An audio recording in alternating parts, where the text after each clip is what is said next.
বন্ধুরা, অনেক বেলা হয়ে গেল, সকলের খাওয়া দাওয়া হয়ে গেছে। অ্যানাদের খাওয়া দাওয়া হয়ে গেছে। অ্যানা হচ্ছে আমার বাড়ির পেট, ওর খাওয়া দাওয়া হয়ে গেছে। ওর বাচ্চারাও আমার কাছে থাকে, তাদেরও খাওয়া দাওয়া হয়ে গেছে। আমার অনেক দেরি হয়ে গেল, 4টে প্রায় বাজতে যায়, কারণ আমি একটা জিনিস বানাচ্ছিলাম। আপনাদের গুড় এনে আমি গুড় এনেছি, গুড়টা দেখিয়েছি। এবার গুড়ের যে পায়েস করবো বলেছিলাম, ওদের পায়েসটা করে নিয়েছি।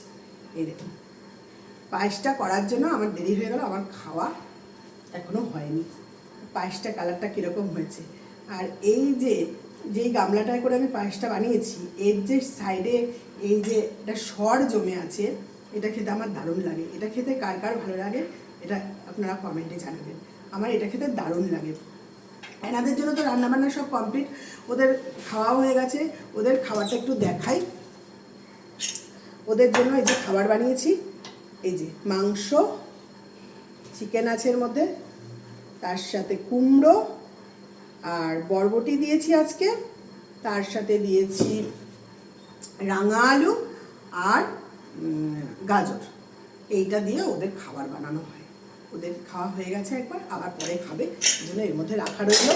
আর ওদের জন্য এই যে ভাত করেছি। আজকে আমরা খিচুড়ি খেয়েছি, এই জন্য ওদের জন্য আলাদাভাবে ভাত করেছি। তা ওদের যে কথা আমি এতক্ষণ ধরে বলছি, ওরা হচ্ছে আমাদের বাড়ির সব পেট। একজনের নাম সবচেয়ে বড়, যে তার নাম অ্যানা, সে 3 বছর ধরে আমাদের বাড়িতে আছে। তার বাচ্চারাও আমাদের বাড়িতে থাকে।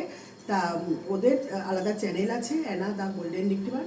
ওদের পেজ আছে অ্যানা দ্য গোল্ডেন রিট্রিভার, আর ওর যে ইউটিউব চ্যানেল আছে গোল্ডেন অ্যানা ব্লগ। আপনারা যদি কেউ আলাদাভাবে ওদের খুনসুটি, ওদের বদমাইশি হোক, দুষ্টুমি হোক, যাই হোক, ওদের কীভাবে যত্নে রাখি, কীভাবে লালন পালন করি, কীভাবে ভালোবাসা দিই, ওরা কীভাবে আমাদেরকে ভালোবাসা দেয়, এগুলো যদি দেখতে ইচ্ছা করে আপনাদের, তাহলে ওই গোল্ডেন অ্যানা ব্লগে বা অ্যানা দ্য গোল্ডেন রিট্রিভারে আপনারা ফলো করে দেবেন। আর গোল্ডেন অ্যানা ব্লগ যেটা, সেখানে সাবস্ক্রাইব করে নেবেন। তাহলে ওর সম্বন্ধে অনেক কিছু আপনারা জানতে পারবেন। তাহলে আজকে এই পর্যন্তই। পায়েসটা আরেকবার দেখিয়ে দিই, কালারটা দেখে বলবেন কেমন হয়েছে। এই যে, তাহলে টাটা।